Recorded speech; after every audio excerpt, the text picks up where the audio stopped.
नमस्कार दोस्तों, मेरा नाम है अरुण और मैं आपके अपने चैनल अरुण दीप्स में आपका स्वागत करता हूं। दोस्तों, आज मैं आप लोगों के लिए एक सामाजिक भरी कहानी लेके आया हूं, जिसका महत्व यदि आप अपने जीवन में लाएंगे तो वाकई ही आप एक बहुत ही अच्छे इंसान बनकर उभरेंगे। तो वीडियो को बहुत ज़्यादा लंबा ना करते हुए चलिए बढ़ते हैं कहानी की तरफ। तो कहानी का शीर्ष है लकड़ी का कटोरा। एक वृद्ध व्यक्ति अपने बहू बेटे के यहाँ शहर रहने गया। उम्र के इस पड़ाव पर वह अत्यंत कमज़ोर हो चुका था। उसके हाथ कांपते थे और दिखाई भी कम देता था। वह एक छोटे से घर में रहते थे। पूरा परिवार और उसका 4 वर्षीय पोता एक डिनर टेबल पर खाना खाते थे, लेकिन वृद्ध होने के कारण उस व्यक्ति को खाने में बड़ी दिक्कत होती थी। कभी मटर के दाने उसकी चम्मच से निकलकर फर्श पे बिखर जाते, तो कभी हाथ से दूध छलक कर मेज पोस्ट पर गिर जाता।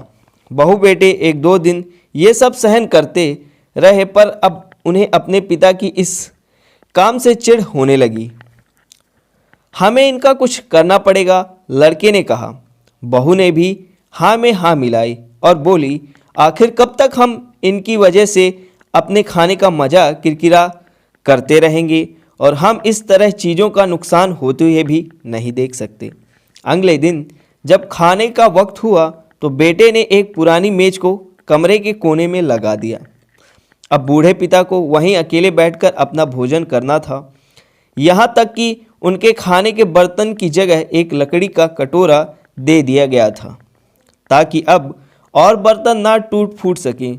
बाकी लोग पहले की तरह ही आराम से बैठकर खाना खाते थे और जब कभी कभार उस बुजुर्ग की तरफ देखते तो उनकी आंखों में आंसू दिखाई देते। यह देखकर भी बहू बेटे का मन नहीं पिघला।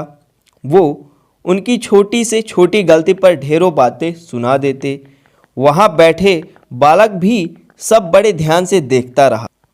अगले दिन जब खाने का वक्त हुआ तो बेटे ने एक पुरानी मेज को कमरे की एक रात खाने से पहले उस छोटे बालक को उसके माता पिता ने जमीन पर बैठकर कुछ करते हुए देखा।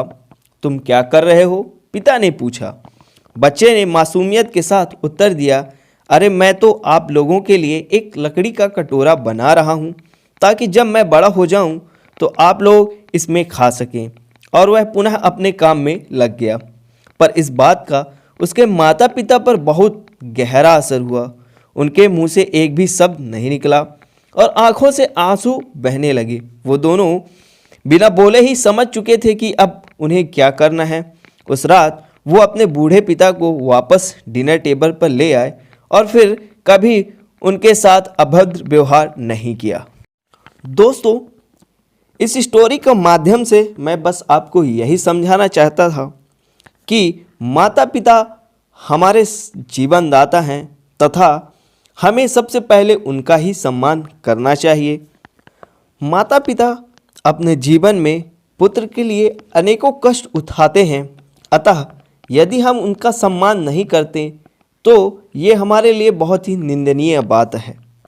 अतः हम सबको यही चाहिए कि हमें अपने माता पिता तथा बड़े गुरुजनों का सम्मान करना चाहिए और आदर्श जीवन स्थापित करना चाहिए। इसी के साथ मैं अलविदा लेता हूँ। मिलते हैं फिर किसी ऐसी ही इंटरेस्टिंग भरी कहानी के साथ। तब तक के लिए टेक केयर, बाय बाय, जय हिंद।